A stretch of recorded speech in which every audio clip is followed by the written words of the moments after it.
are so thankful you're here joining us. We're Sean and Allison McManus from Spoken Garden, if you don't know.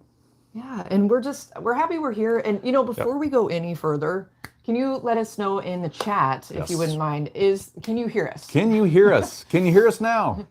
Yeah, because last time I think we went live, it was the last time we went, we were like 30 minutes into our live and we actually didn't have any sound and nobody told us until about 30 minutes in. And that's kind of hard to do because you probably don't want to interrupt someone's flow. And we had a great topic. We had so much fun. But we did. It was a good show, but nobody could hear us. So it was all about indoor food gardening. But some of that we're going to cover today in some of the gifts we're going to share. Yes. So that'll be hopefully helpful for some of you. So definitely get in on the chat. Let us know let us know who you are, where you're from, what you're doing, and then do that poll. Get into that poll. Yeah, we've got a poll up right now. So we would love to hear from you because we're always interested where you're gardening at right now in the world. And what's flowering or growing in your garden. Right? Especially going into, now it's December, winter's coming in a couple weeks for those of us in the Northern Hemisphere. So our question to you right now is, are you still outside gardening, in your garden right now?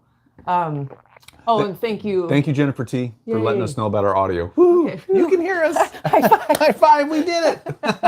It's like the most basic thing, but okay, so good. Good stuff. It would, we've got to have technical difficulties, otherwise we wouldn't learn from them, right? Got to have challenges to overcome. It cracks us up. Okay, so the poll is again: are you still gardening outside in your garden right now? Yes. And we've already got some votes. Yeah, that's pretty cool. What do we got? We have a vote for a couple votes for yes every day. So good for you guys. You've got the ground's uncovered. You're able to get out and do stuff. Somebody else said, I'm taking a gardening break. Oh, yes. Breaks are good. Totally understandable. After a hard season, spring through summer through fall, a lot of people are like, I'm taking winter off. Especially if it was a hard gardening season because of the weather, or you have a very intensive or more intensive type of garden.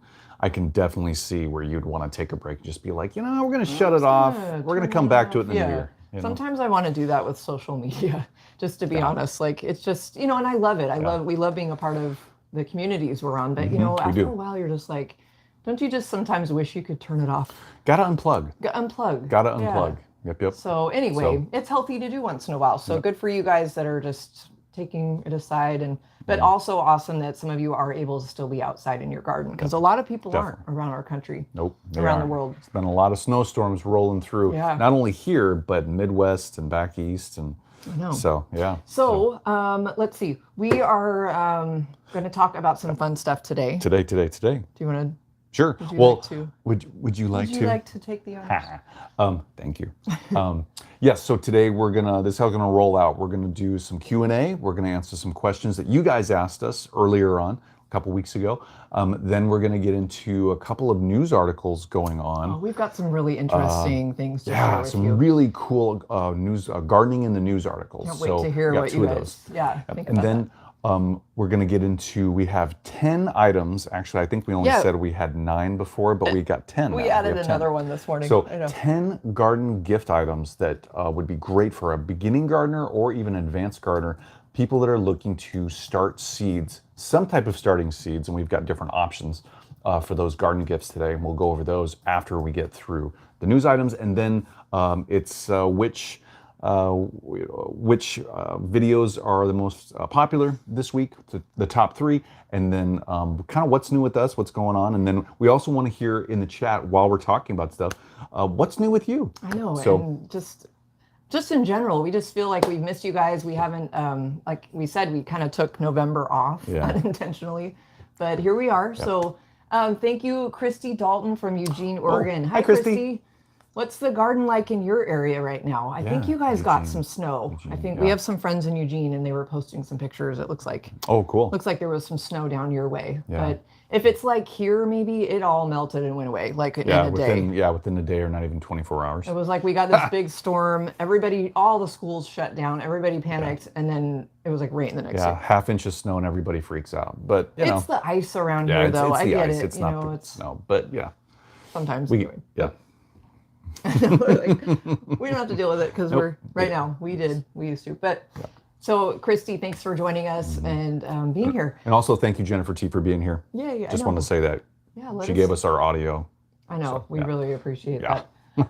This is actually our second live this morning already. Can you believe that? I know, it's pretty cool. We had a really fun morning so far today. Yeah, we had a radio interview with CL Fernari this morning on her radio show, Garden Line. That was really fun. Yeah, that was really cool. That was at 8 a.m. Eastern time, 5 a.m. our time. You guys, we've been up for a while. Interview at 5 a.m.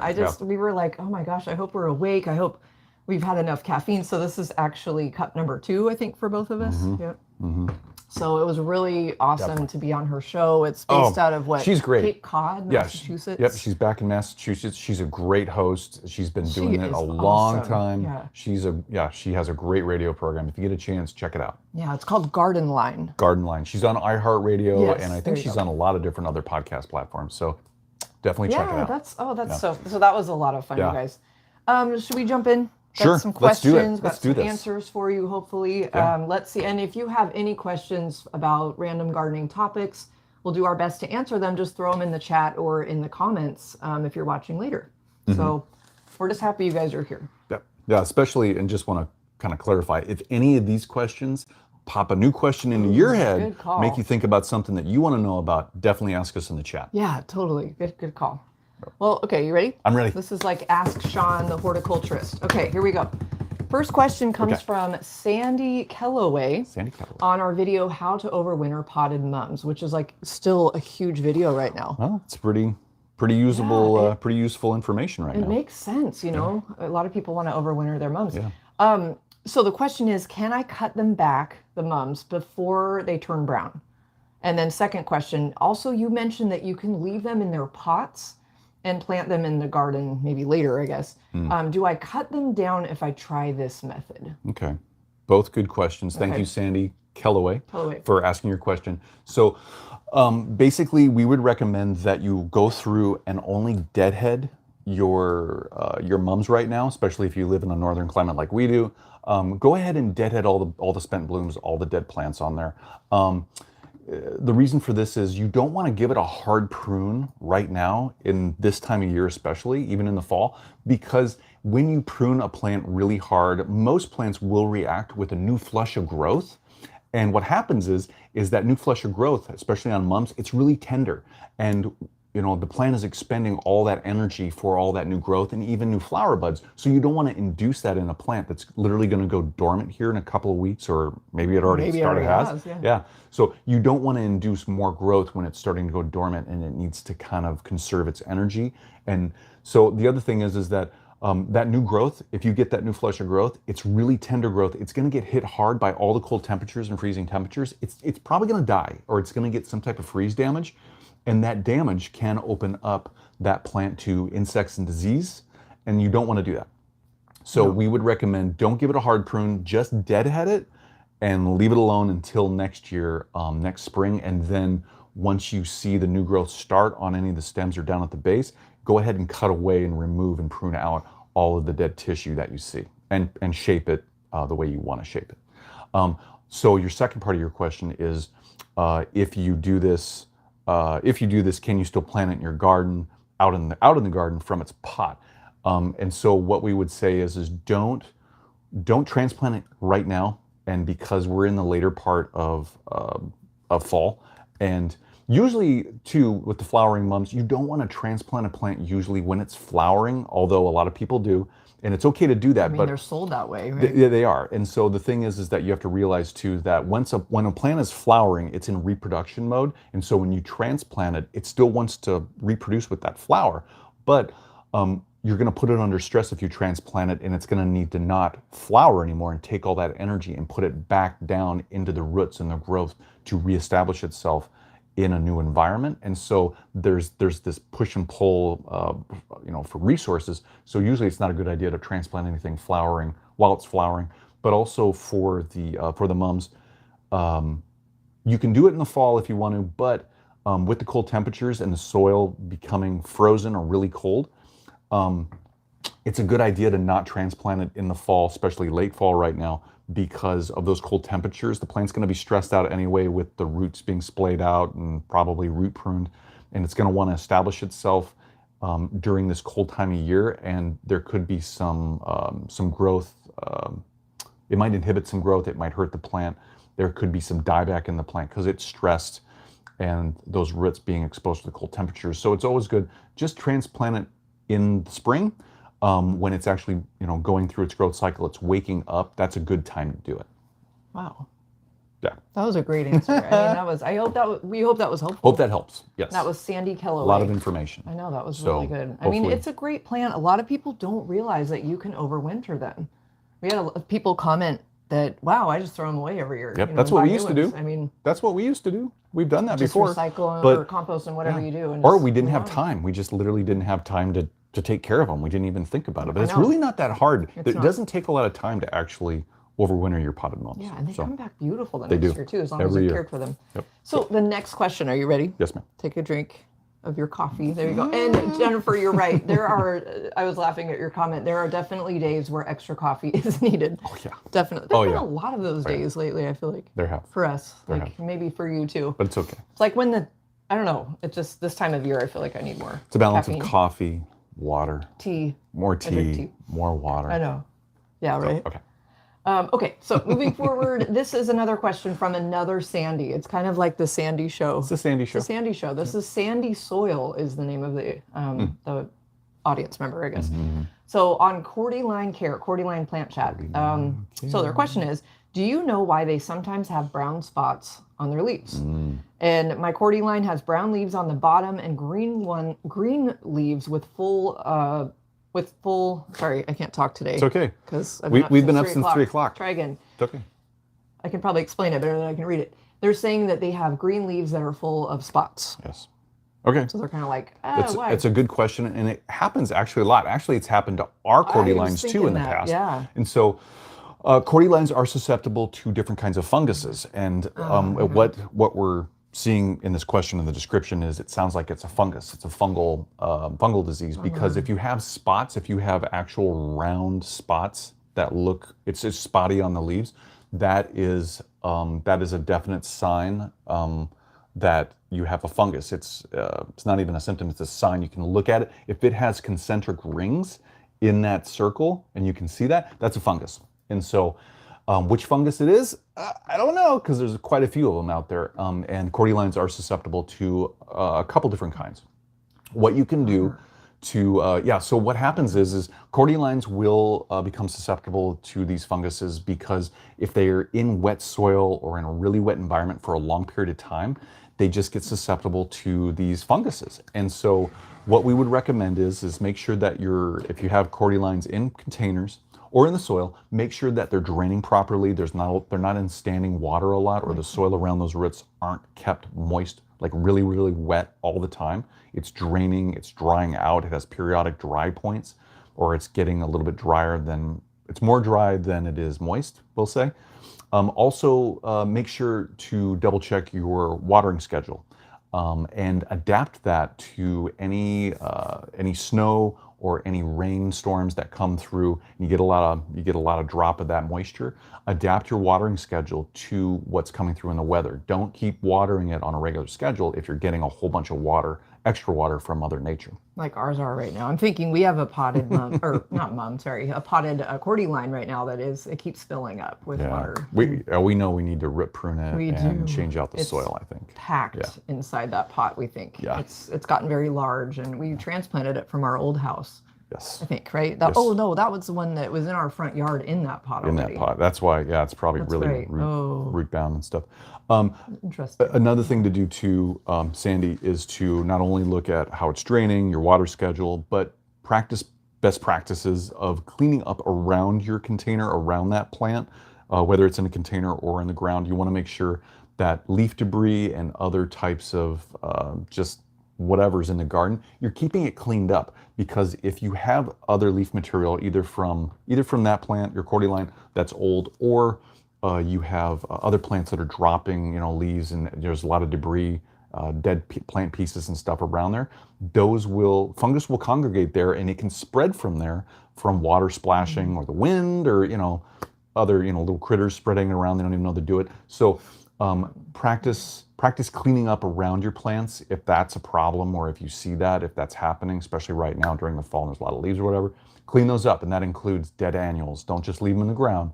clean them up because you'll have less disease and other issues in your garden later on. That's another thing on the checklist that we need to do. What's that? Pull out some of our annuals. Huh. We have a few. We've gotten some of them. But, Excuse me. Sorry, okay, guys. so we hope sandy soil. We hope that Yes, helps. hope that helps. And we're really sorry to hear that you might have a fungal problem. Yeah. But there are some treatments. But it's okay. It's okay. It'll be okay. Okay, next question comes from Berta Leona. I'm sorry if I hope I said that right. On drilling holes in plastic containers. This was a fun short that we made about a year or two ago. They want to know, how big is the drill bit? I know. How big is it? I got to use power tools. And anytime Sean gets to talk about his power tools is a good day. And you have it here somewhere, don't you? I do. It's right here. Oh, there we go. Got them over here. Okay. So first, before I show you the power tools, what you want to do is you want to look at your container, and you want to look at the bottom of the container. So turn it upside down, hopefully, before you plant in it, and look at the rim of it. Look at the perimeter of the edge of that container. There's going to be little circles. There should be little circles. Not all container manufacturers will do this, but a lot of them will. They'll put little circles around the edge of the container, and this is to show you where they suggest that you put drain holes in. If there's no drain holes already in that, if there aren't any other drain holes in that container, that's where they suggest you put those drain holes. Sometimes you'll even see like you'll see a little picture by the drain hole of a drill, and it says, and they'll be even letters that say drill here, you know, drain hole here. And so that's the manufacturer's suggestion of where to put the drain hole. So what you can do to know how big of a drill bit to use is look at the drain hole size. Look how big that little circle is and all the circles going around it, and then try and match your drill bits. I don't know if you can see that. Try and match, there's a smaller one, here's a bigger one. Try to match those drill bits to the size of that hole that you see, and then there you go. That's how you do it. You can always go bigger, you can always go smaller, but using the suggested size is always a good idea, and then you just, get it going. So anyway. I guess you don't want to use one that's too big because you could just crack the whole bottom, right? Which has happened before. Yes, that has happened. And make sure when you're doing it, don't put too much force, because you can also crack the bottom of the container. If you push too hard while you're drilling it, it'll crack. So anyway. You'd think in this day and age, with so many people gardening, that just all containers would come with drainage holes. They would just be made that way, right? Like, why aren't they? Like, you can't drill into like a ceramic pot, so that'd be a whole other situation. It's like, it can be. You might find a beautiful pot that you love, and then it doesn't have any way to like make drainage in the bottom. So. Yeah, and you got to just figure it out. So, it costs money. It's an extra step to have people do that, and they can't make those little holes in like a mold to then cast it, and make that. So it's too hard, it's too small, it's too intricate. So they just don't do it. Makes sense. Okay. We hope that was helpful. Yeah, hope that helps. Okay, so next question from Miss Kinetic on how to overwinter fuchsia baskets. Another hot topic right now for a lot of people that maybe haven't had to do this yet. Will this still work if the plant has gotten a bit of frost, or is it too late if the temperatures have dropped below 30 degrees outside? It's a really good question. It gets really subjective on how cold it's been. So you got to look at where your fuchsia basket, how cold has it been? Has it been just like maybe 30, 31, 32, so it's hovering just at or down just a little bit below freezing? And then how long has it been really cold outside, or that temperature outside, and the plant's been exposed to that? Because that's going to determine if it's still alive, and if it has still viable tissue, that enough viable tissue that's not dead or damaged, that you would want to then look at and say, oh, I'll keep it, I'll give it a chance. So this is what you can do. We would say go out and check each of the stems around the perimeter, and then work your way into the middle of the plant. What you do is you just take your thumb and you just scrape. Use your thumbnail and just scrape along the outside bark of that fuchsia plant, and work your way again from the outside of the plant to the inside, and just take like a couple, like maybe 5 or 6 samples working in, and find out where the tissue is alive. And what you're going to do is you're going to scrape that bark, and you're going to look underneath where you scrape the bark off of the stem, off the twigs, and you're going to look for a green color. Now, if you find the green color, that means that the tissue is still alive, and that part of the plant is still alive, and that's possibly worth saving. But if it's brown, if it's kind of a white color, or if it's even more of a darker brown or even black, if anything but green, it's dead or it's on its way to die. And so take that in consideration. That's why I suggest you go around the plant and the perimeter and check different twigs and work your way in to see how much of the plant is still alive. If it's been subjected to like probably 3 or more days of really cold temperatures, and that'll tell you if that tissue is still alive and if it's worth saving or if it's not. I know, we hope that maybe yours is worth saving. Hopefully. Yeah, hopefully. So hopefully that helped. Yeah. Okay. So anyway. Okay. Good stuff. Really good questions. Really good questions. I know, I was just laughing because I'm like, what? No, you have a lot to really good info to share. I'm like, I hope I didn't talk too much. Do you need to take a break or anything? I need coffee. Take a coffee break? Coffee break. We can take a quick pull break. Drink it if you got them. Let Sean have the horticulturist take a little rest here for a sec. I'm going to breathe right now. Okay, so the poll is looking kind of about the same as we mentioned earlier. So again, our question, are you still outside gardening? Are you able to garden outside, right now? Because a lot of us aren't, or maybe you just chose to kind of take the winter off. Take a break. 40% said yes every day. 20% now have said, I am gardening indoors right now. Awesome. So that's cool. That's really cool. So there's a lot of really interesting, fun ways to indoor garden and grow food. Yeah, there are. If it's really that's your thing. And 40% say I'm taking a gardening break. Okay, good. So yeah, there's nothing wrong with taking a break. We're kind of, yep. Well, we fit kind of, we're not really every day, but we are able to get outside. We're just 2 hours away from our garden. So I'm not really sure where we fit on that poll. We're unique. We're definitely not taking a break, but we're not gardening indoors right now, and there's no snow. We're about to start gardening indoors. But we are going to set up something we'll show you in a minute. That was a wonderful gift sent to us by your brother. Brian, thank you. Yes. Yep. It's amazing. We can't wait. We still haven't set it up yet, but we look at it every day. We got to find space. So we will get to that in a minute. Okay, so last question. Last question. Oh, sure. All right, so the last question comes from Janet Craig, or it might be Craig. Sorry if I'm mispronouncing that. This was a fun video I actually forgot that we filmed, and it was called Odd Plant Behavior in Late Fall. That was filmed, obviously. That was a fun video. As most videos in our old garden. Yes. Okay. Yes. So the question, or it's more of a statement, my columbine is sprouting out. Oh, yeah. Janet said. Yeah. Which, as we did a little research too, because we have, different climate here. Well, we're not really sure where you're from, but columbine usually blooms in spring and maybe early summer. So any thoughts on that? Yeah, so it's thank you for your question and fun. telling us that, because this does happen to different plants where they will either grow and or flower at different times of the year when they're only supposed to grow and flower at one time a year. That's so interesting. And so, yeah, it's fun to think about. And so there's different plants out there, obviously, that do this, like dianthus. We know for a fact dianthus does this. The dianthus we have, it flowers in the spring, the early spring, and it flowers in the fall. As long as we deadheaded it and whatnot. Yep. And some of the dianthus will bloom throughout the whole spring, summer, and into fall, depending which variety you have. You're right, I forgot about that. We've had some that just never stopped. So this year, along with Janet's columbine, our hellebore. Oh my gosh. Our Christmas rose hellebore started blooming in July, right? June. Or June. June. You guys, June. A Christmas rose hellebore, ours usually bloomed in our old garden in like maybe November. It started budding up about November, and then it would start flowering just either before or after Christmas, and it would continue to flower until about like February. Yeah, it was an earlier bloomer than our Lenten rose. Usually, that's kind of typical of those hellebores.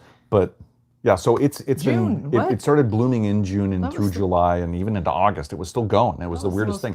Never happened. It's not supposed to do that. No. So we've had some interesting weather. We weren't really sure what's going on, so we just kind of rolled with it, just like Janet is probably with her columbine. But after a little bit more thought, there's different plants out there that will flower and grow during the spring and into the fall, or the spring and the fall.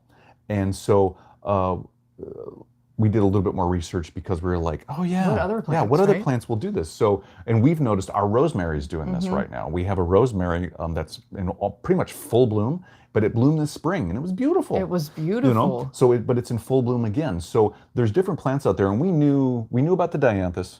The hellebore was a big surprise. Our paracallis as well. That one has bloomed spring and didn't it bloom a little bit this fall? I think it tried. I feel like it bloomed for It got a a little bit long of disease. It got a little bit of Oh, fungus. it got it got some powdery fungus. mildew. So, but the surprise this year for us was, along with Janet, is the hellebore and then our rosemary. Yeah. We haven't seen our rosemary do that before, but we're like, oh, okay.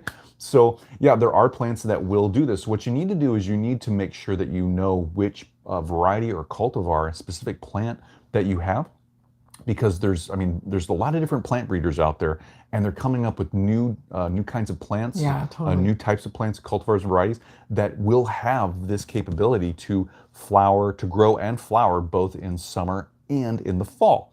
So make sure to double check your plant characteristics, some of the data on your plants, do a little bit more homework if you aren't sure, because there's a lot of great plants out there that are flowering again right now, and it's fun to have them in the garden. Sometimes a nice surprise like our rosemary. Yeah, I know. Anyway. So that's really fun, and it is. Yeah. It's just plants are just so interesting anyway. They are. They're So amazing. Janet, we hope that was helpful for you. And do you guys have any interesting things growing in your garden right now that's kind of they're unseasonable? Am I saying the right word? I think I'm really tired. So I make up words all the time, so we've you been up shouldn't since ask me. 3 o'clock. So do you have unusual things? There we go, blooming in your garden right now that usually don't. So let us know. All I'm trying to say, let us know in the chat if that's happening and what it is. That's funny. Goodness sakes. Good Sorry stuff. about that. So Christy Dalton from Eugene, who chimed in earlier. Hi, Christy. She said she still has can't talk. She still has sunflowers up for the birds to enjoy. Awesome. That's really Wow. cool. Good job. She said she's a first-time listener, and we'll have more questions in the future. But for now, enjoying listening and learning. So Awesome. thank you for being here. Yeah, We're thanks so for being excited. here, Christy. Oh, and Jennifer said she still has zinnias. What? Until this week. Oh, she still that's has so zinnias cool. going strong. We love zinnias. She said she wanted to put in pansies and violas, but the zinnias were still going. That's awesome. That's really cool. Wow. I know we love zinnias. Oh yeah. Yeah, the more zinnias the better. I know, that's so fun. yeah. Oh, good for you. Yeah. Okay, so moving forward, you guys, our next segment, we love talking about gardening in the news and just interesting things going on that you may or may not be aware of. Usually every live we try to find between 1 and 3 maybe interesting kind of garden articles out there that are talking about maybe like research or like cool new apps or tools or whatnot. So well, and this is a new format for us too with our know, I lives. love It's it. relatively new. We started doing this earlier, just a little bit earlier, I think maybe in September. I think Yeah, we started September, in October. So, but we want to bring these news items up because it's fun, and We these are love talking things. about it. Yeah, these are things that are actually happening, in our world, and it can be new, it can be interesting, it could be wacky. So, a couple things we got today are really fun and interesting. Really fun. Which one I do you know. want to talk about Let's first? do, this is called Nemo's Garden. Now, we found this article on National Geographic a couple weeks back. We actually meant to present it to you in November, but when the audio disaster. When you couldn't hear us. So this is just a really interesting concept. Can you imagine growing food in an underwater greenhouse below the water, probably about 15 to 30 feet under the ocean? Pretty cool. Can you picture that? Like, how would that even work? So this is what this man has figured out. Yeah, and it's really cool because the reason behind his motivation to do this, he wants to basically help people in really dry and arid and non-agricultural areas of the world that are near water or right up next to water be able to grow sustainably as best as possible their own food, but they can't do it on land, but they can possibly do it underneath the water. And so he's come up with this whole system, and it's really cool. It's really cool. I think there's a description down in there's a link down in the There description. actually is not. Oh, there's not. I'm adding it right now, you guys. Okay, we're adding it right Because now. I wanted to put it in the chat for everybody. So, but this is we really will get cool. this in here So, for you. so this individual has come up with a way to create these little biodomes, these little bubbles, Okay. underneath the water, and they have air in them. The plants have soil, and it started out with just growing basil as a test plant. And so because this guy, this diver, he's a professional diver, has a diving company, or he did before. He wanted to test out the basil to see if his system would work with airflow and what was it, soil and nutrients and artificial sun underneath there. And so he liked basil too because he likes it in his pesto. Who figured? Who knew? I mean, sounds amazing. Yeah. So hey. Yeah. Anyway, so he figured out a way to make all this work, and it's amazing. It's grown into this big project, and it keeps going. Yeah, I think he started it in 2012. Did you say that already? Something like that. I did not. Like yeah, yeah, I didn't say. Yeah. But anyway, it's really cool. It's really cool. Can you imagine harvesting food underwater? And then he talks in the article. And you guys, by the way, the article is linked right now in the chat if you want to check it out. It's called Nemo's Garden. And I think he's doing this in the Mediterranean somewhere off the coast. Is it Italy? I think, you know what, I'm going to look right now because I feel like we should know this, but we probably, it's off the northwestern Italy, off the coast of the picturesque village of Noli, or Noli? Noli sounds good. I don't Yeah. know. Yeah, so it's an amazing thing. And can you think about this, for all the countries that are, just complete desert, in the Middle East, parts of Africa, they can't grow their own food. It has to all be brought in, or they can only grow it in like very small areas of their country. They can now use his system potentially to grow it right off the coast, underneath the water, next to the coast, and then they can grow more food, more fresh food. It's so amazing. Interesting. I'm just fascinated by this whole thing. You guys have got to see this picture about all these little alien-looking domes underwater. They light up at night. They kind of work with this. They have a solar component, solar heating and lighting, and then they have. Yeah, it's amazing. You guys definitely have to check this out. So yeah, we were amazed to see that. It was a fun article, and yeah, definitely. If you get a chance, read it. Come back to this video and let us know what you think down below in the comments. Yeah, definitely. And if you want to nerd out a little further, like we did, you can keep. He has his own website. I think it might be nemosgarden.com, but don't quote me on that. But there are other ways to find out some more information because we kind of wanted to know more and when it started. And I don't know if this National Geographic article covers all of that, but it's worth a look. So yeah, totally. So okay, so that's the first article. Nemo's Garden. So that's in the news currently. So the second article is really cool. I'm gonna let you introduce this. Go ahead. I had a lot of questions. I have a science background, but you have the environmental horticulture background. So there was a lot of really fascinating topics in this next article. Yeah, there's a lot of levels. I mean, it's fun. So many levels to this. So we found. Actually, Allison found this article. This was really cool. It's on the/scientist.com, and the article is called "Can Plants See? Can they see? Do they have eyes?" Basically, and so the full article title is "Can Plants See? In the Wake of a Controversial Study, the answer's still unclear." And so this is really cool because what happened was, to give you the quick and dirty on it. Right? Yeah, the backstory. So there was a Chilean, I guess, PhD biology professor. He was out walking with his grad student, and they were out in the jungle in Chile, walking in the jungle. And they kept observing this one plant. And this plant, I think it was known to mimic, but it wasn't known to mimic so many other types of plants, but it was known to mimic like one or two plants or something like that. And there's other instances of plants doing this in nature, where they do mimic at least one plant.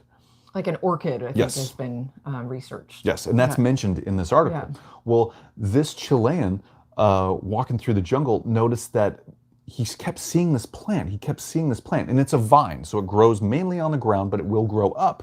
So he kept seeing it, and he kept seeing it growing up, different plants, different shrubs and trees, and it kept going up. And he kept noticing when it kept going up these different plants, it started mimicking these other plants' leaves. It just wasn't the one leaf that it was actually mimicking. It was mimicking like 7 or 8 different plants. Different shapes, different sizes, different lobe lengths, and different things. So he kind of did a study on it. Not really, but he did a little bit of work on it. He published something, and there was a lot of bias behind it. But another individual, a man in Utah, actually found, and this was on TikTok too. I think there was a couple different there was another posts on it. So This man, though, in Utah actually found the same plant, the same species, out here in Washington State, out on our peninsula. He bought it from a supplier, I He think. bought it from a local nursery out here, and he had it shipped out to his house, and he started growing it and trying to experiment with it. Well, he bought a couple more, and he was in contact with this Chilean and then a German researcher too. And so through all these different levels of what's going on, he started seeing that the plant was mimicking fake leaves. It was fake plant leaves. It was mimicking other types of plants and their leaves. And over time, as the plant got more mature, it started really resembling those other plants. So he was proving the Chilean's theory when it hadn't been proven to a specific point before.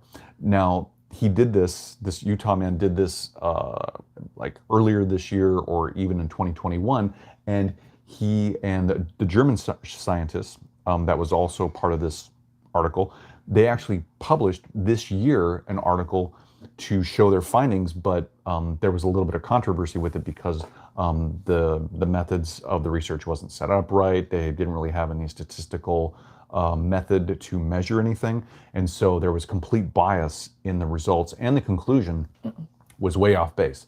So, but it's really cool that there's a plant out there that can mimic more than one plant in pretty much the same environment. And if I could jump in, so basically the thing is, they're wondering, scientists have no idea why this one certain vine, I believe it's called Bocchila, I'm probably going to say this whole thing wrong. Yeah. Bocchila trifoliata is what they're calling. It's a mouthful. It's been, and I believe the original study that was published was in like 2014, I believe.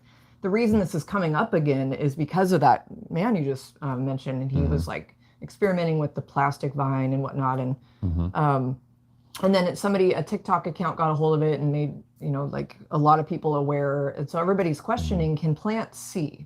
And that's the name of this article. Yep. Like, can some of the vines that were mimicking some of these Bocchila vines that were mimicking these other vines were not even touching those certain plants, if that makes sense. They were like disconnected. They were next to They were kind of near, yes. Right? But they weren't necessarily always like growing on the other plant. So the question is, why?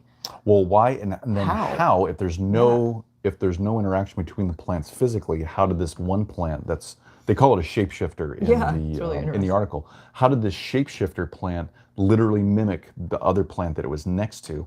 Because if it's not physically touching it, there's no interactions of chemicals or anything that they can figure out. So they're like, are they exchanging, or is the shapeshifter breathing in the air?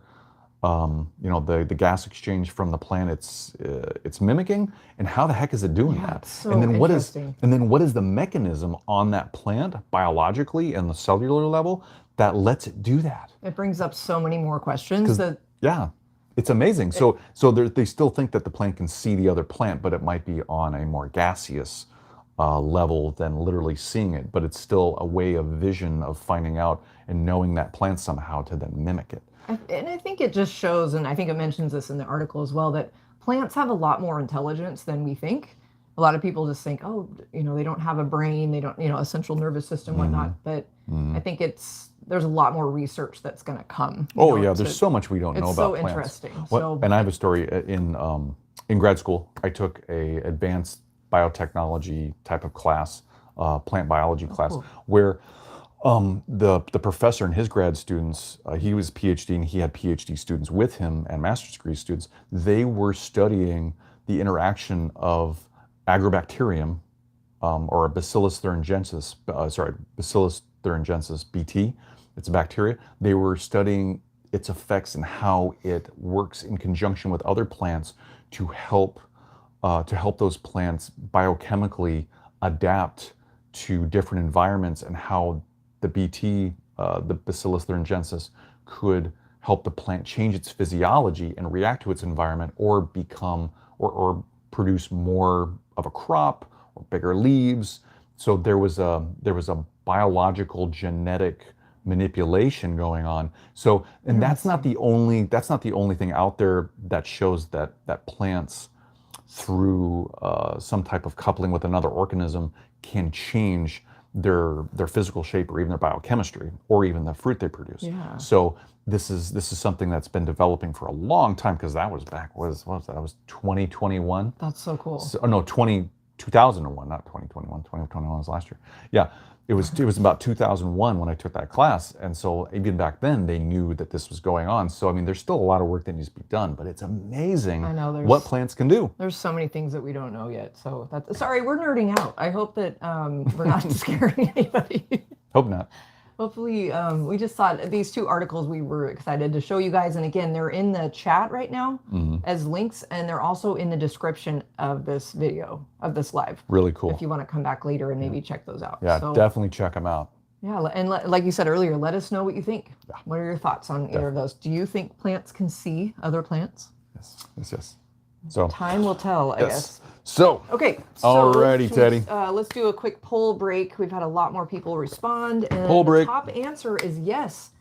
Gardening every day outside. Awesome. 44%. Good job, guys. Good for you guys. That's awesome. The second highest answer, I'm taking a gardening break at 33%. Take a break. And now there's a tie for not now, I have too much snow, and also I am gardening indoors right now. Awesome. So really fun to see those results. Really cool. So yeah, should we get into the gifts? Let's get into the gifts. Maybe that's why people are here. We want to talk about gifts too, because maybe that's why you guys are here, and that's why you showed up, and now you're like, it's like enough with the talking, get to the gifts. 40 minutes later. So so this is fun. We thought this would be hopefully really fun and also helpful for you. We came up with a list that actually you guys helped us decide and research.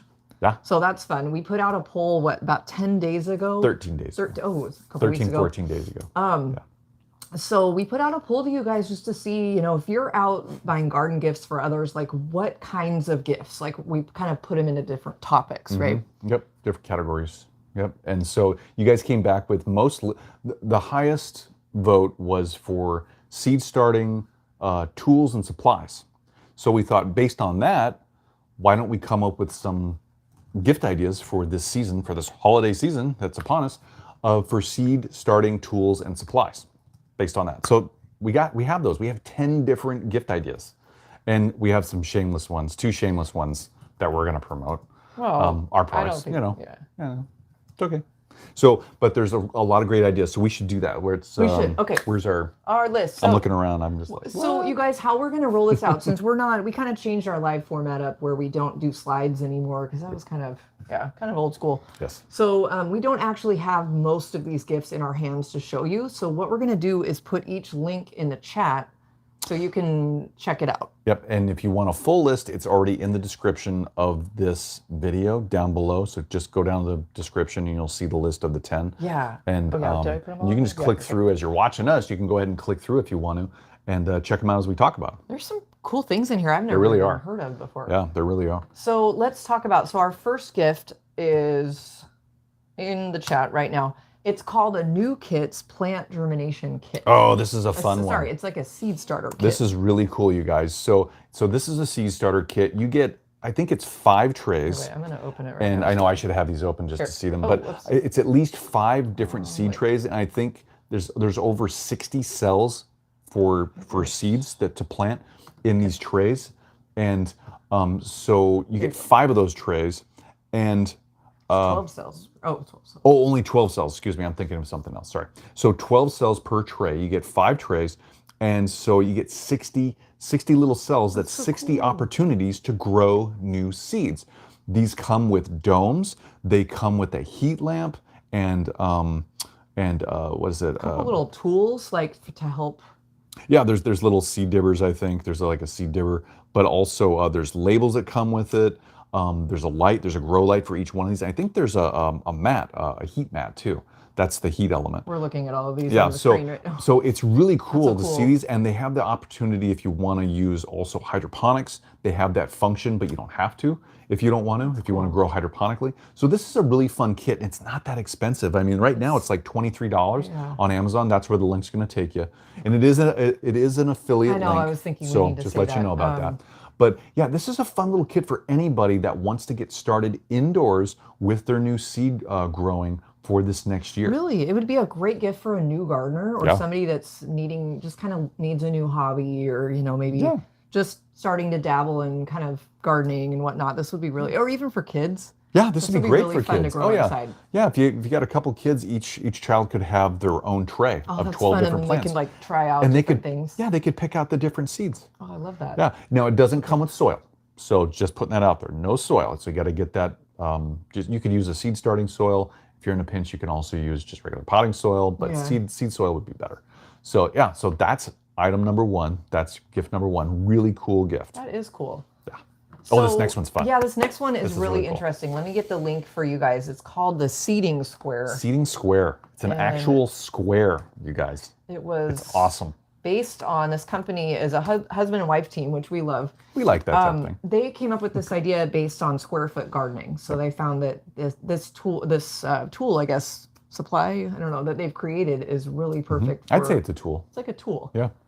So literally it's a square, you guys, and check it out. It's really cool. We have it up here on the screen. It has evenly spaced seed holes for you to actually put different kinds of seeds spaced out in specific ways in a square foot of gardening in your garden. So whether it's a raised bed or it's a ground bed, or it could even be a big seed tray that's a square, this literally helps you optimize your square footage for growing as much as you can. It's color coded. I was just gonna say that. Yeah, I love it. It's really color cool. Coded. Yeah. I know, that's really fun. This is a really well thought out tool, and yeah, again, it's from a husband and wife team. It's really cool. They invented it, so that makes it exciting too. That they might be going on our future podcast list. Oh, Wouldn't that'd that be fun. And we'll tell you guys more about that. So we'll talk about that later. That's called the seeding square, and it's a reasonable price for this tool that you can reuse. Just under $30. Yeah, that's pretty fun. Yep. So. Okay, so our next gift is garden innovation called a seed-in soil digger and soil spacer. Fun. So I need to open that because this looks like a giant hand rake. This is cool. But it's not. It's really cool. Let me get that link in there for you guys just a second. Again, this is from a company. They came up with this idea. They developed it. They produced it. Now they're selling it. And so it's a fun tool, especially if you're going to plant out in a large area and you need to make furrow rows, like evenly spaced from each other, and you need to make a lot of them. This makes, I think it makes like 17 14 or 17. Yeah. I thought, yeah. So it makes all these different rows evenly spaced. Now, I don't think there's not a depth. There's not a way to mark your depth on this or change the depth, so you kind of need to watch what you're doing with that. Yeah. But if you need to easily space, if you need to evenly space your furrow rows out for a bunch of different seeds that you're going to grow, this thing is cool. It's got a cool handle. You just literally stick this thing down, and it's got this long, it's like a bar with little tines in it. You can just drag it. It's super cool. That's really cool. That would be helpful. We've had some people reach out to us with our little Divi tools, which are meant for single seed sowing. We'll show you those in a minute. This would be, they were wondering, can I make rows with our tool and do it that way? Like so, yeah, just going like this. Yeah, which you could if the soil's soft enough. We wouldn't recommend hard soil at all. Mm-hmm. But this tool, this seed-in soil digger, it's kind of a tongue twister here, but this would be perfect for, like you said, multiple planting holes. So totally. And we did not, just to clarify, we didn't make this with the intention to make furrow rows, but it's still good to do that. The little Divi and the Divi XL. Yeah. So anyway. Okay, so our next item is a seed collection, which we have two of these we want to show you that we think are awesome for, for gardeners. Oh, man. This one comes from Eden Brothers, and some of you know we have a really awesome relationship with Eden Brothers. And great company. Sean and I, we don't work with companies that we don't mesh well with, if that makes sense. We work with people that we've, products we've already used or been using in our garden for years. And Eden Brothers happen to be one that we've used their seeds and bulbs for years, and we love their stuff. Yep. And they're really easy to work with. They're good. They're really just truly good people. They have, their intentions are right out there at the beginning, and we love working with them. We do. I know, they're great. Yeah. And so what we thought was we'd choose, you chose this variety pack, which is a vegetable seed variety pack. And this would be, it's like 10 different seed packs in one little box. So it'd be a great gift for any gardener, but also maybe a beginning gardener that, doesn't really know what to grow. They want to start some things in their garden in the spring, but they're not sure what. This has a mix of tomatoes, peppers, different types of herbs. I think there's basil and maybe dill. Yep. Comes with spinach, lettuce, cucumbers, carrots. Pickles or cucumber Boston pickling. Oh, that's fun. They're pickling cucumbers, Oh, so you would love they're to grow probably those. smaller. Oh yeah, I love dill Comes pickles. with a squash. It's kind of a mix of like a cool weather and warm weather type growing or type seeding mix. And again, though, too, in like Allison said, this type of seed mix with the cool season and the warm season types of vegetable crops is really good for somebody that literally doesn't know where to start and what to start growing. This is a good starter pack for anybody that's just confused. I don't know what to grow and what time of year. They lay it all out. They give you instructions, and it's good quality seed. It's good Seriously. stuff. We grew it for years before we started working actually with them. Yep. They also, just to let you know, Eden Brothers has free shipping on any orders that are over $79. So that's really cool. That's really good. We have a coupon too with them, 15% off your entire order at purchase using the coupon code SPOKEN. Yep. All one word, just SPOKEN. Yep. So yay. Okay. Yeah, that's really cool. That's a great item. That's a great gift item. Vegetable seed pack. Okay, so the next one, now we had to move on to flowers, right? Yes, because we're kind of more about the flowers. We're more flowers. We grow things, food, but this is a botanical interest. They call this their Florist Cutting Flowers Collection. So, and I need to put this in the link or the sorry, let me get this in the chat so you guys can follow along. That's fine. This is a great. This is fun. There we go. This is a great variety of different flowering plants, and it's all from the idea that these are what florists like to grow and like to sell, and so the varieties in here are awesome because if a florist wants it, that means it's going to have a huge flower on it and it's going to have a really long stem. So if you like cutting gardens or you like just having different kinds of flowers at different heights with larger blooms, this is a really good gift item, not only for you but somebody else too. I know. I was kind of thinking the same thing, but in this seed packet, so there's amaranth, there's amidara, which I'm not familiar with. I don't know. Yeah, I'll have to look at that one. There's a China aster blend. There's celosia. There's crispedia. There's dahlias. There's Orlea, sunflowers, and zinnias. Cut and come again. So if if you know anything about zinnias, well, I guess if you like zinnias, cut and come agains are beautiful, and they literally do what the name says. You cut them and they flower again. You cut them and they flower again. So really great, not only plants in that packet, but this is a great gift for any gardener out there that just wants a whole bunch of flowers with huge blooms and long stems. I love that. Yeah. And actually, we've grown a few of these before, and they were really fun to watch grow. Yeah, and they weren't that hard to grow either. They're fairly simple to grow. I know. So. Real quick, so again, we're putting all of these links, we're like flooding the chat, just so if you want to like follow along, because we don't have the actual object to show you for most of these. We have a couple of them. That's okay. And they're also listed in the description of this this video. If you want to come back later and like check anything out, we've got them all linked. It's just on the description page. It's just. So the next object, no, not yet. It's not this one yet? Not this one. Oh, not this one yet. It's one that's near and dear to our heart. One of two. One of two? So we have to show you for seed sowing, the Little Dibby. Oh, Little Dibby. Okay. The Little Dibby is the first one on the list, and actually also the Dibby XL. Wait a minute. Want to do one or the other? You go ahead. I'm going to get the links in the chat. Getting the links in the chat here. Okay, so we've got the Little Dibbies, and we've got 6 different colors for the Little Dibby. And so if you haven't seen these before, you probably have, but this is your Little Dibby. There's the seed dibber end, and then there's the seed widger end. And keep that there. Here's the Dibby XL. Whoa. It's the big sister to the Little Dibby. So the Little Dibby is a seed sowing and seed transplanting tool. If you're not sure how deep you need to plant your seeds, here's all these different depth markings starting at 1/8 of an inch and going to 1 1/4 inches. And so you'll see on the seed packets that they basically say, hey, plant this at 1/2 inch or 1 inch or whatever. Well, it's really hard to do that if you don't know how deep you're actually planting anything with a chopstick or a spoon or a knife so. The Little Dibby takes care of that, so does the Dibby XL. And then once your seedling grows, you want to transplant it. Here's the widger end, the little spatula scoop, and this helps you transplant the little seedling and transplant into a larger pot or out into the garden. And we have to, we're very excited about these tools. There's no other tool on the market that has both of these tools in one tool. So that's been really exciting for 6 different colors. 6 different colors. Just saying. So they're both linked on the chat, and both of those links go to our Etsy store. So check them out. Maybe if there's somebody that you know that might want one, we would love. We would really appreciate your support. Yeah, totally. Yeah, And so thank you so much for that. And if you have bought a little Divi or Divi XL, let us know what you think about it. You know, either in the chat or down below in the comments. Let us know what you think, how you used it.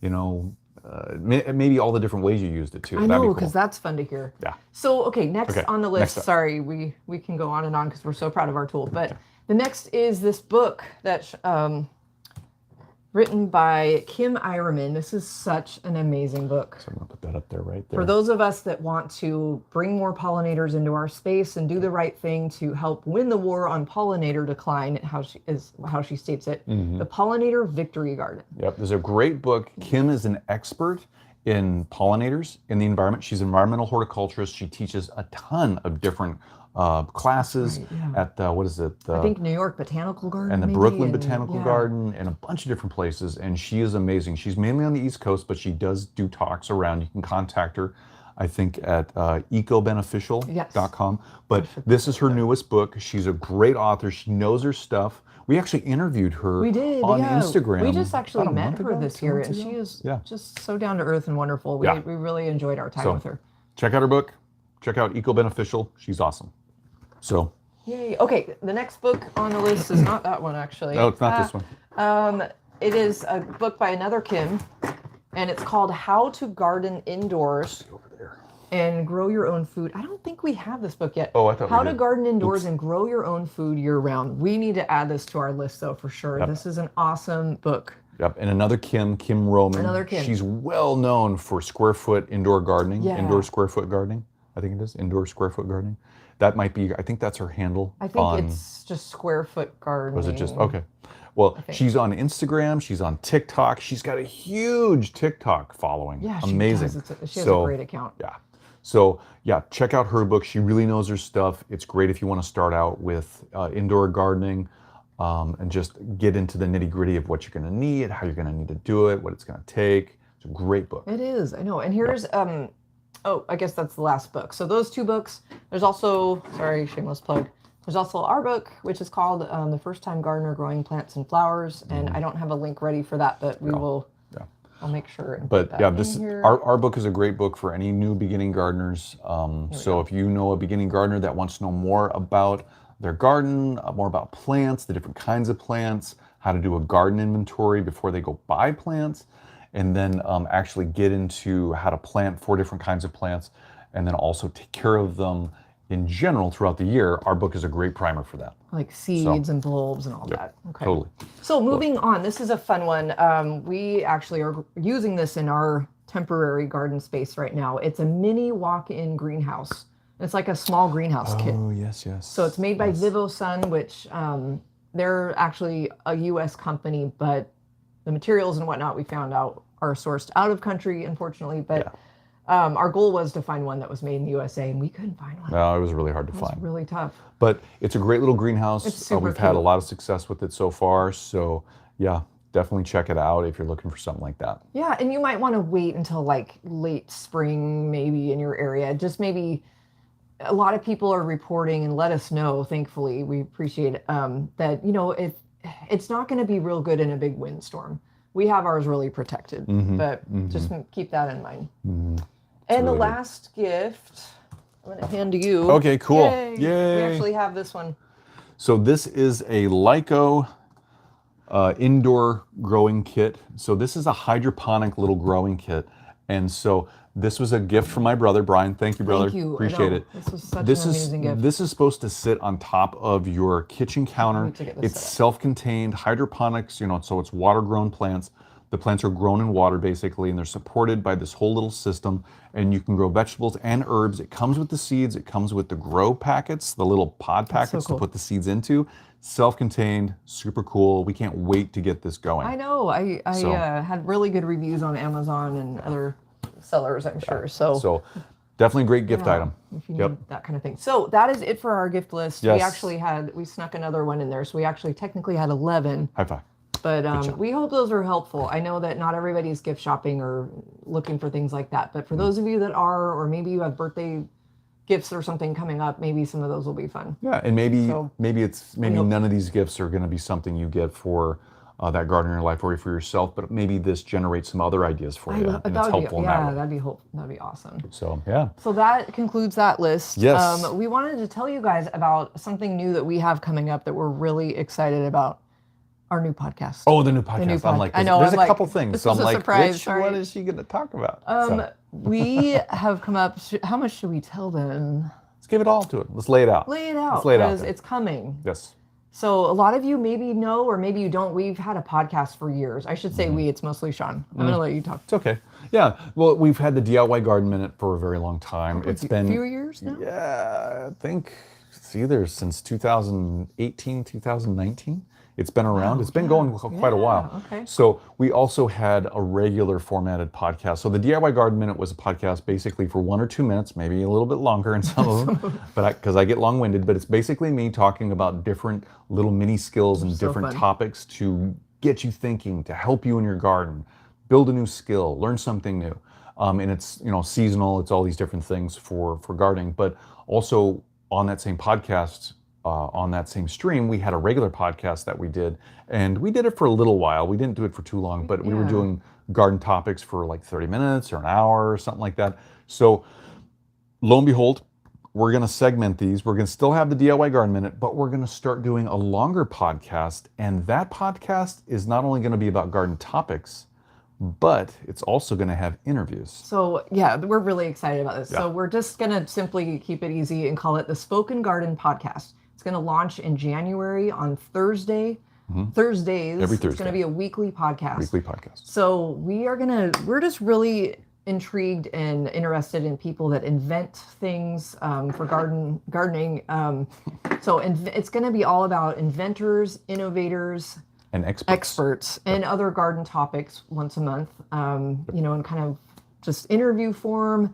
One podcast a month will be Sean and I talking about a certain topic and maybe kind of setting up the month. And then we've got some interviews lined up, and I'm so excited. Yeah, and just to build off what Allison just said, so the first topic of the month, the first episode is going to be the general topic of the month, and then we're going to do in the next couple episodes each week, it's going to be an innovator, it's going to be an inventor, and then it's going to be an expert.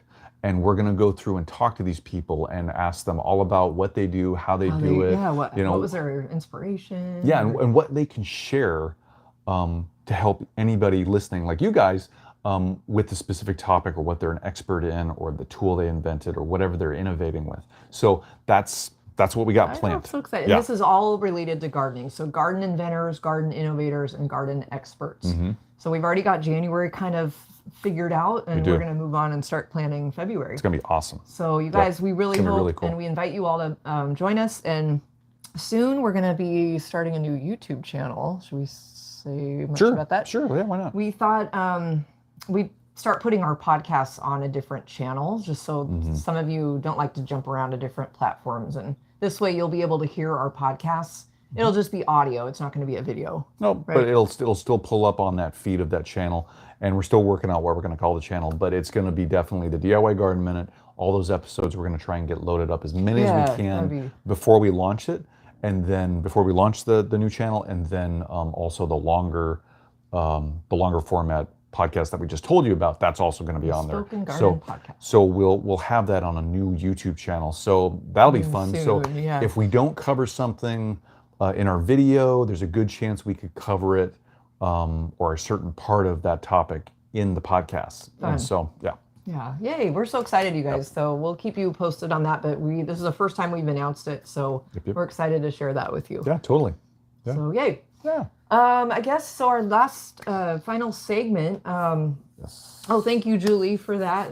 What was she saying? Oh, awesome! Yeah. Thank you, Julie. I know we're really excited to get started. And a lot of you maybe don't know that, because we don't talk about our backstory that often and how Spoken Garden came to be, but we started as a podcast. Basically, Sean started as a podcast in 2017. Before either of us had left our full-time jobs at that time. Yep, it was fun. I had a lot of information I just still wanted to talk about, and I wasn't getting that from my regular job. The stimulation just wasn't happening there. So I figured, let's get an outlet, and it just all kind of snowballed, and we yeah, Spoken Garden technically started officially in 2018, and then we just grew from there, and then here we are. We officially became a company right at the start of 2020, and we had both left our jobs at that point, and here we are. Here we are. Now we're a company. Yeah. So now we're garden inventors now. Yes. That's exciting. Yes, Okay. our journey has been fun. It's been Maybe we should do an amazing. episode or some type of video on our journey. I don't know. It's That'd be fun. it's fun. That'd be interesting. But So with that, I guess our last segment for our live is what are the top 3 videos of the past it week? hasn't changed in like months. 5 weeks, 6 weeks. It really has kind of stayed the same. It At really least 2 out of has. 3 have been the same.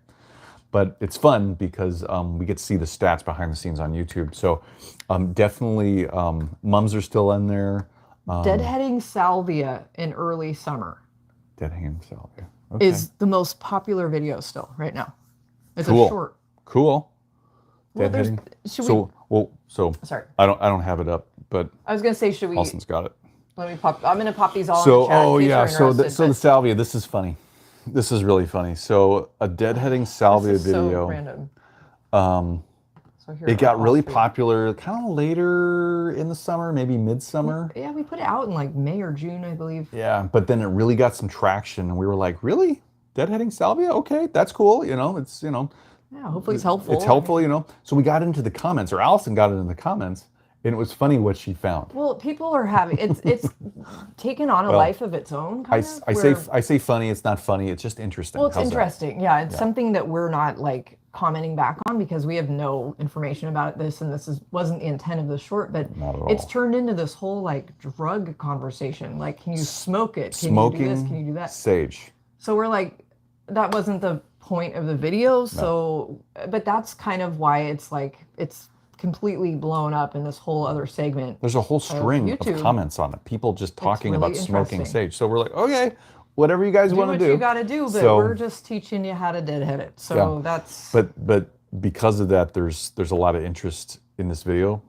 We're guessing. I guess, yeah. Hope it's helpful. So anyway, that's in our top 3. So What was number 2 is how to overwinter potted mums, which Oh, one of our yes. questions earlier came from that video. I've had a lot of questions about that. And then this year. 3 is another top video, pruning hydrangeas for winter, Cool. which good. controversial topic. It depends on what kind of hydrangea. We were pruning a big leaf hydrangea in that video, Yes. and there's some very specific things you need to know before you go about pruning in the winter. Especially this time of year. Yeah, fall and winter, you need to really know a couple different things. We won't go over them here because, we made a video on it. You can go watch that We don't pretty wanna- much. yeah. We don't want to take up your time with that. But yeah, so yeah, it's interesting, those fun 3 to see. videos. Yeah. So anyway, that's kind of That's pretty much the a show. wrap, you guys. We wanted to bring you those news articles. Again, you can check those out in the description of this episode of this live. We talked about 10 or maybe 11 garden gifts that 11-ish. might be kind of a blend of a lot of seed kind of sowing, seed planting type things. We had some books thrown in there, some other supplies for seed sowing and growing. Yeah, a lot of good gift Thanks. ideas. We hope that was helpful. And we also hope that the news articles, the gardening in the news, was really cool, and it just kind of stimulated your brain in some way. So- I love that you brought that up again, because Jennifer T mentioned, and I wanted Oh. to say that way before all these links. Jennifer said she was nerding out too, which thank Good. you. I Good. know we're not the only Cool. ones. She said, "Did you hear they're going to try growing dwarf tomatoes on the space station?" That is so That's cool. our next article, by the way. Thank We you, will find Jennifer, that. for letting us know. That I is love so that. cool. I mean, gosh, in space of all places. That is so we cool. learned from The Martian you can grow potatoes. So, right. It is a movie. I know. I don't know. I'm excited I to don't check know. out this article. So thank you. Yeah. Thank you, Jennifer. Thanks for letting us Thank know. you. That sounds really interesting. Yeah. Cool. Yeah. So I guess that's kind of Yeah, I think so. that's kind of a wrap. Yeah, guys. we had a lot to say today. Hopefully you had fun with us here today and got some new and interesting ideas, or just had fun and laughed along with us. Yeah, I hope So, yeah. Thank you for joining us and for sticking out. I know we've been here a little over an hour now, so yay. But we hope you have a wonderful rest of your weekend and week ahead. Now, you guys, our live schedule's a little wonky for the rest of the month, yeah. which I don't think, did we We're not- formalize this yet? We're probably not going to have any more lives this whole month. No, unfortunately not. We've got some family obligations and things coming Yeah, up. travel, weekends, family. travel. So we apologize, but we'll be back strong in January. Yes. And definitely check out our new videos that will be coming out soon. Yes, yes, yes. Regular videos. Yep. So thanks, everybody, and have a great weekend. Okay, bye, guys. Bye-bye.